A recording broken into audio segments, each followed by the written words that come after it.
அனைவருக்கும் வணக்கம். துலாம் ராசினியர்களுக்கு நிகழ இருக்கும் மகாலய அமாவாசையான இன்றைய தினத்தில் நீங்கள் என்ன செய்ய வேண்டும், என்ன செய்யக்கூடாது, என்ன செய்தால் என்ன மாதிரியான நன்மைகள் எல்லாம் உங்களுடைய வாழ்வில் ஏற்படும், குறிப்பா இத்தருணங்கள்ல என்ன மாதிரியான நன்மைகள் எல்லாம் ஏற்பட இருக்கு, கிரகநிலைகளின் ரீதியாக அமையிருக்கும் சாதகங்கள் என்ன, பாதகங்கள் என்ன, மேலும் என்ன மாதிரியான முன்னேற்றங்கள் எல்லாம் உங்களுடைய வாழ்வில் ஏற்பட இருக்கு என்பது குறித்தான முழுமையான பதிவு தான் இந்த வீடியோல நம்ம விரிவா பார்க்க போகிறோம். அந்த வகையில் இன்றைய நாள் என்ன நாள் என்று பார்க்கும்போது மகத்துவங்கள் நிறைந்த மகாலய அமாவாசையாக இன்றைய நாள் அமைகிறது. மகாலயம் அப்படின்னா என்ன என்று பார்க்கும்போது மறைந்த நமது முன்னோர்கள் மொத்தமாக ஒரு சேரக்கூடும் காலமே மகாலய பட்சமாகும். அதாவது மறைந்த நமது முன்னோர்கள் 15 நாட்கள் நம்மோடு தங்கக்கூடிய காலங்களை மகாலய பட்சம் என்று கூறுகிறோம். புரட்டாசியில் வரும் அமாவாசையே மகாலய அமாவாசை. அதற்கு முந்தைய பிரதமை ஆரம்பித்து 15 நாட்களும் முன்னோர்களை வழிபட பல்வேறு புண்ணிய பலன்கள் கிடைக்கும். ஒவ்வொரு நாள் வழிபாட்டிற்கும் ஒரு பலன் உண்டு. முன்னோர்களின் ஆசியால் செல்வம், புத்திரபாக்கியம், பகையற்ற வாழ்க்கை, கல்வி, புகழ் ஆகியன கிடைக்கும் என்கின்றன சாஸ்திரங்கள். இந்த 15 நாட்களும் வீட்டில் சுப காரியங்கள் செய்ய மாட்டார்கள். வீடுகளில் இந்த நாட்களில் முன்னோர் வழிபாடுகளை முடி பின்னே கோலமிடுதல், விளக்கேற்றுதல் போன்ற வழக்கமான கடமைகளை செய்வார்கள். இந்த 15 நாட்களும் உணவில் எளிமை வேண்டும். அசைவ உணவுகள் கூடாது.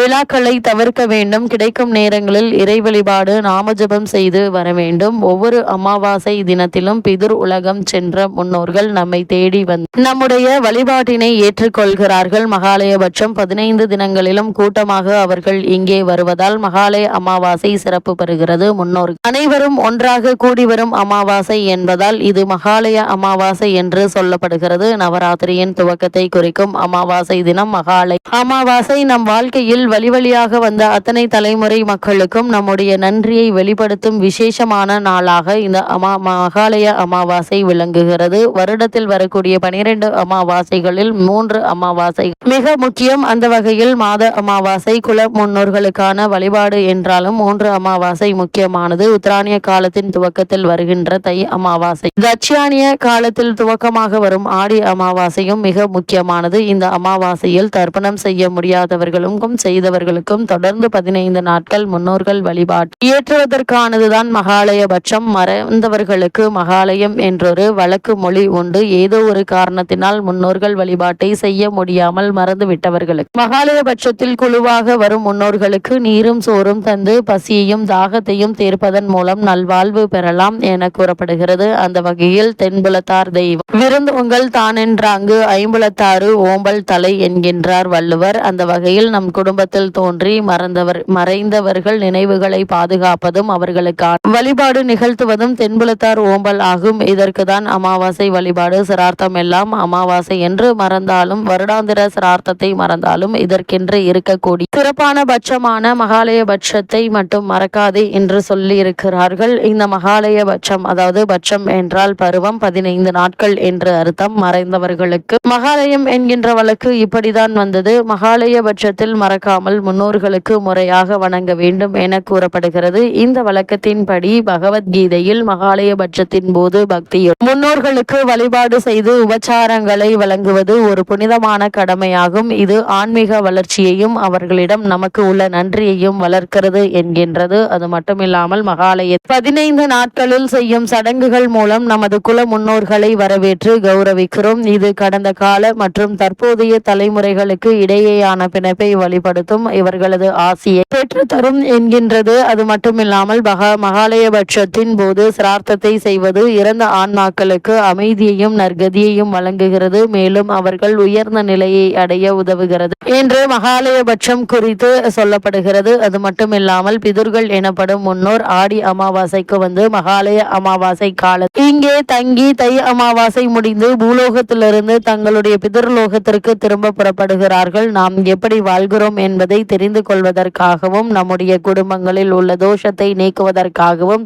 சக்தியை பயன்படுத்தி நமக்கு நல்லாசிகள் வழங்குவதற்காகவும் நம்மை தேடி வருகிறார்கள். மகாலயபட்சம் முன் உள்ள நாட்கள் அவர்களுடைய வருகை நாட்கள், மகாலயத்திற்கு பின் உள்ள நாட்கள் நம்மிடமிருந்து விடைபெற்று திரும்பி செல்லும் நாட்கள். அப்படி செல்லும் அவர்கள் வழிக்கு வெளிச்சம் தருவதற்காகவே தீபாவளி, கார்த்திகை முதலிய நாட்களில் நாம் தீபம் ஏற்றுகிறோம். அது மட்டுமில்லாமல் எந்த கடனை அடைத்தாலும் அடைக்காவிட்டாலும் நீர்த்தார் கடனை அடைக்காமல் விடக்கூடாது. நீங்கள் ஒரு கோரிக்கைக்காக குலதெய்வத்தை நாடியோ அல்லது இஷ்ட தெய்வத்தை நாடியோ சென்றால் அவை பலிப்பதும் பலிக்காமல் இருப்பதும் நீங்கள் செய்த நீர்த்தார் கடனை நிறைவேற்றுகிறீர்களா இல்லையா என்பதை பொறுத்துதான். நீர்த்தார் கடனை நிறைவேற்றாமல் நீங்கள் குலதெய்வத்தை இஷ்ட தெய்வத்தையும் அணுக முடியாது. தாத்தாவுக்கு தாத்தா, தாத்தா அப்பா என்று வரிசையாக வரும் சங்கிலி தொடரில் இவ்வுலகில் வந்து அடுத்தடுத்த சந்ததியை ஏற்படுத்திவிட்டு சென்றவர்களுக்கு செலுத்தும் நன்றி கடன் தான் இந்த மகாலய வழிபாடு. எனவே தை மறந்தாலும் இதனால் எதை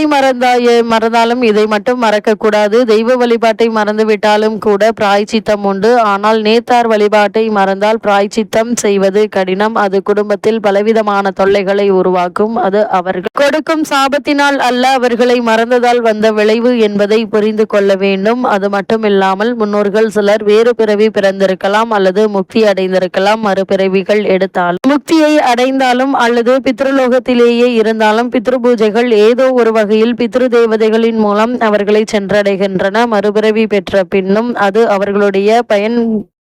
அவர்களுக்கு பயன்படுகிறது. அது மட்டுமல்ல, அவர்களை நினைத்து செய்யும் நன்றி உணர்வால் நமக்கு ஏராளமான நன்மைகள் கிடைக்கும். நமது முன்னோர்களில் யார் யார் பிறவா நிலையை அடைந்துள்ளனர் என்பதை நாம் தெரிந்து கொள்ள முடியாததால் பித்ரு பூஜைகளை தொடர்ந்து நாம் செய்ய வேண்டும் என ஆன்றோர்கள் ரிஷிகள் வலியுறுத்துகிறார்கள். நாம் செய்யும் பித்ரு பூஜை என்றும் வீணாவதில்லை. யார் யார் இந்த பித்ரு பூஜை செய்ய வேண்டும் என்று பார்க்கும்போது தாய் தந்தை இல்லாத ஆண்கள் அவசியம் செய்ய வேண்டும். குழந்தை இல்லாத அதே சமயத்தில் கணவனை இழந்த பெண்கள் இந்த விரதத்தை கடைபிடிக்க வேண்டும். சங்க காலத்தில் பெண்கள் செய்த நீர்த்தார் வழிபாடு பற்றிய பல குறிப்புகள் இருக்கின்றன. அதேபோல் திருமணமான பின் தன்னுடைய தாய் தந்தையர் மறைந்து விட்டால் அவர்களை பெண் வணங்கலாம். ஆனால் அமாவாசை விரதம் இருப்பதற்கும் தர்ப்பணம் செய்வதற்கும் விதிக்கப்படவில்லை என்பதை தெரிந்து கொள்ள வேண்டும். அதேபோல் பெண்கள் முறையான விரதம் இல்லாமல் கோவிலுக்கு சென்று தானம் செய்யலாம். வீட்டில் பெரியவர்களை அழைத்து அன்னமிட்டு மரியாதை செய்யலாம். பொதுவாக சில தர்ப்பணமும் சிரார்த்தமும் ஆண் வாரிசுகள் செய்ய வேண்டும் என்றே சாஸ்திரங்கள் சொல்கின்றது. அந்த வகையில் நிகழ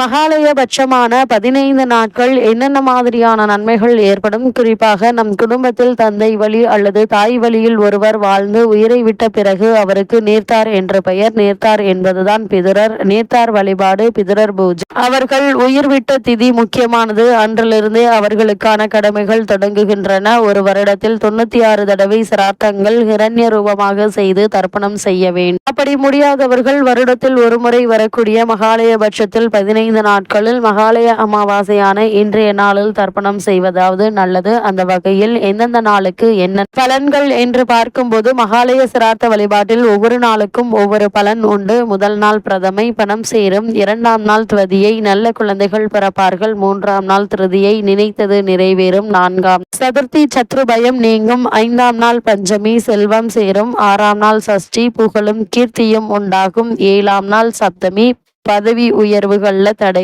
நீங்கும். 8ஆம் நாள் அஷ்டமி, அறிவாற்றல் கிடைக்கும். 9ஆம் நாள் நவமி, திருமண தடை நீங்கும். குடும்ப ஒற்றுமை சிறப்படையும். 10ஆம் நாள் தசமி, நீண்ட ஆயுள், நீண்ட நாள் ஆசைகள் நிறைவேறும், விருப்பங்கள் பூர்த்தியாகும். 11ஆம் நாள் ஏகாதசி, கலையில் வளர்ச்சி உண்டாகும். 12ஆம் நாள் துவாதசி, ஆடை ஆபரண சேர் உண்டாகும். 13ஆம் நாள் திரியோதசி, தீர்காயுள், ஆரோக்கியம், நல்ல வேலை தொழில் அமையும். 14ஆம் நாள் சதுர்தசி, ஆயுள் விருத்தியாகும். எதிர்கால தலைமுறை நன்மைகள் கிடைக்கும். 15ஆம் நாள் மகாலய அமாவாசை, மேற்சொன்ன அனைத்து பலன்களும் கிடைக்கும் என்ற வகையில் துலாம் ராசினியர்களான நீங்கள் முன்னோர்களுக்கு இன்றைய நாள் திதி தர்ப்பணம் கொடுத்து வழிபடுவது எண்ணற்ற நன்மைகளை உங்களுடைய வாழ்வில் ஏற்படுத்தும் என்பதை கிரகநிலைகள் உறுதியளிக்குது.